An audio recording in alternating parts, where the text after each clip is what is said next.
Assalamualaikum, saya Dr. Ula Kamal. Kita ketemu lagi di video berikut ini. Sebelumnya saya mau tanya, pernah gak sih ngedenger orang yang udah pernah kena COVID, udah dinyatakan sembuh oleh dokter, PCR-nya udah negatif, tapi orang tersebut masih mengeluh merasakan gejala-gejala COVID. Jangan-jangan orang ini kena yang namanya long COVID atau COVID yang memanjang. Ini akan kita bahas di video kali ini. Nah, long COVID itu sendiri adalah keadaan di mana seseorang yang sudah sembuh dari COVID, PCR sudah negatif, tapi tetap merasakan gejala COVID. Jadi ada gejala yang menetap yang orang itu rasakan.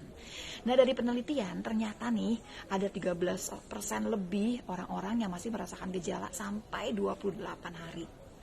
Kemudian ada yang sampai 8 minggu ke atas nih, yang sampai 8 minggu sekitar 4%. Malah ternyata ada sekitar 2% lebih orang-orang yang masih merasakan gejala setelah 12 minggu. 3 bulan loh. Nah, jadi pertanyaannya apa sih yang mereka rasakan gitu? Yang mereka rasakan itu adalah kelelahan yang berlebihan, kelelahan fisik. Kayak gimana? Maksudnya gini, sebelum kena COVID, mereka kerja dari pagi sampai sore sampai malam barangkali ya, nggak masalah. Sekarang setelah kena COVID, baru ketemu sore aja kayaknya udah capek banget. Padahal yang dikerjakan juga gitu-gitu aja, nggak berat-berat amat ya. Bukan yang banting tulang, bukan ya. Kemudian juga sesak nafas atau nafasnya pendek. Jadi kalau ngomong kayak saya gini, tiba-tiba langsung yang kayak nggak bisa nafas gitu ya, susah narik nafasnya. Oke, kemudian bisa nyeri sendi, bisa nyeri dada. Nah, atau barangkali kayak anosmia. Jadi bisa mencium tapi penciumannya udah nggak sempurna. Kalau yang kuat banget barangkali kayak minyak kayu putih kecium, tapi kalau udah parfum nggak terlalu kecium gitu. Ini adalah gejala-gejala yang menetap. Yang pasti kehidupannya mereka, kualitas hidupnya itu nggak sama dengan sebelum dia COVID. Karena kalau udah sembuh balik lagi dong. Ternyata ini enggak. Oke. Ternyata orang-orang yang kena COVID baik ringan maupun berat, dua-duanya bisa punya peluang kena yang namanya long COVID.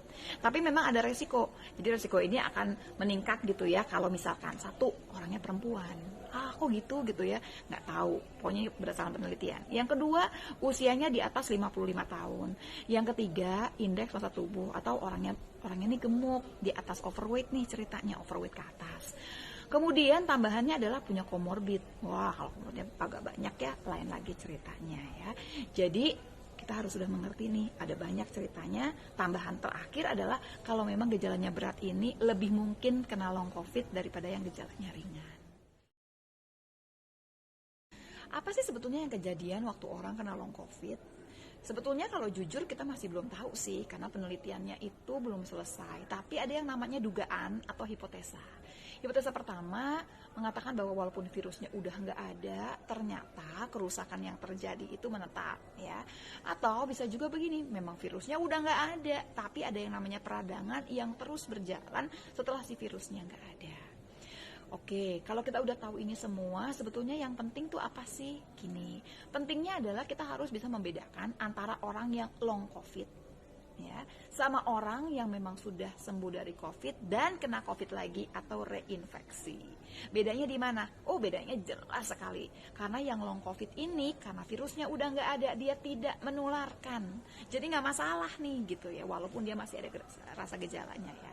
Sementara kalau orang yang memang udah sembuh tapi terus kemudian kena COVID lagi, dia menularkan. Kita mesti hati-hati. Cara bedainnya gimana? Pertama, memang sudah dipastikan orangnya sudah pernah negatif, betul-betul memang sudah dinyatakan sembuh, terus kemudian positif lagi. Berarti larinya ke arah yang reinfeksi ya.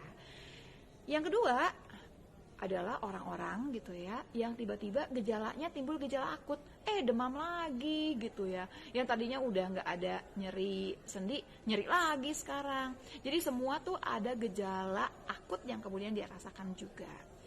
Terus kemudian kita mesti hati-hati, dia mesti isoman, mesti dijelaskan lebih jauh bahwa orang yang sudah reinfeksi ini ya perlakuannya sama orang yang kena COVID ya sama. Sementara kalau yang long COVID ini ya sama kayak kita, dia tidak menularkan. Nah, yang paling penting sekarang adalah bagaimana nggak kena long COVID. Tapi lebih penting lagi kalau buat saya adalah bagaimana supaya kita nggak kena COVID-nya dulu, supaya long COVID-nya pun jauh-jauh dari kita. Terus apa yang harus dikerjakan? Balik lagi, selalu kita pakai yang namanya 3M atau protokol kesehatan. Pakai masker, jaga jarak, cuci tangan, pakai sabun. Mudah-mudahan kita semua selalu terlindungi dari COVID-19 ya. Wassalamualaikum warahmatullahi wabarakatuh.